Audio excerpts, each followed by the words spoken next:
Hey guys, don't normally do this, do a lot of work, don't normally do the videoing. I've been working on this Craftsman Kohler, 27 horsepower, got a new connecting rod, new valves, new lifters, basically tore all the way down, new head gaskets, all new fuel lines. Where we're going to be working today is with the rectifier charging system. A little bit about that. It's a 2-wire system. There is no diode down on the lines down in here. See, all the videos I've been seeing, they're all talking about the diodes. So if you're going to be wiring push button switch, toggle switches, I'm going to be leaving this. The rectifier, it's got to stay. I just took the meter. I had 15 volts coming out the charging line, and that was DC current. So this line, the middle one here, is going to be running to basically the battery. I am going to be adding 30 amp inline fuse, 2 toggle switches, one for your fuel solenoid and one for your kill switch, a illuminated on off for the PTO, and a push button start using 12 gauge stranded THHN rated to 60 amps. So another note, all my switches are 10 amp or above.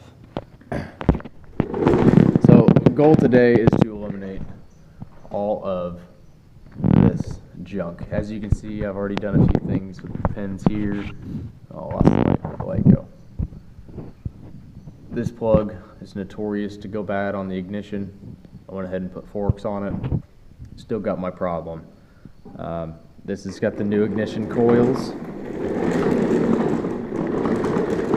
A lot of you guys, if you haven't done any work on these, have this bad boy mounted somewhere in this vicinity right in here. What this does was, this was actually a 12 volt powered system to, this was your kill switch, this is your 12 volt power to your coil, and this was to the other side. Well, they got rid of that. No power anymore, simple kill switch, which is going back to here. I'm going to be taking this harness and all out. All the safety switches have been removed. There is no, let's see if I can get the flash on. Nope, it's not going to let me. Okay, well, irregardless, you guys know the hydrostatic transmission. Here, this one does not have a neutral safety switch. Reason being hydrostatic, we've got a safety switch on your brake. Okay, so I've played with this idea over and over and over and over again. The switch is basically located, you can't really see my hand anymore, sorry for the lighting issues, guys. Like I said, this is going to be short. Yeah, my fingers are on it right here. Okay, so I can feel the button. Like I said, it's not a very good view, but here's a scope of things. I'm going to remove it.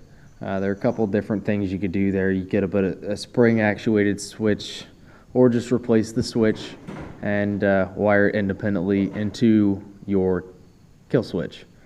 But then you run into issues with, if you push the brake, you're going to kill the engine. So you have to find a way to wire it into the PTO. The way they do it with this is there's an operation presence sensor inside here, mounted against the chassis. That's all going to go. This has been a nightmare. What I'm getting symptom-wise runs great. Like I said, just rebuilt the entire engine. I put about $400 into the engine, and running like a top till it gets hot, and then it starts to die out. So as you've caught on so far, I've changed fuel lines, lifters, valves, connecting rods, piston rings, stator, you name it, it's all new. Went through every single one of these wires, none of them are frayed. All my connections are solid, cleaned. I keep them clean. But I've got 9 acres to mow, and at the back 9, when it starts to putt on me, it gets very annoying, and that last 9 takes about as long as the first 8.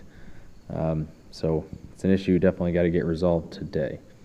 So what I'm going to be doing is ripping out all of these gauges. So you got your hour gauge, as you sad to see it go. PTO switch, bye-bye. Ignition switch, bye-bye. Amp meter, and your RPM gauge. All those, I am not 100% certain on if I'm going to leave them there for cosmetic purposes, or I was thinking even dabbling with painting them black and drilling the hole through the middle and putting my new buttons inside there. With the way this one looks, I may be able to get that big square button inside there, but we'll see. So that's my mission for the day, or for the evening, and into tomorrow. I will have a follow-up video on what I came up with. Hopefully next time all of this, well, with the exception of this obviously, and one wire, will be bye-bye. And then we'll run it for a few more hours and see what we get.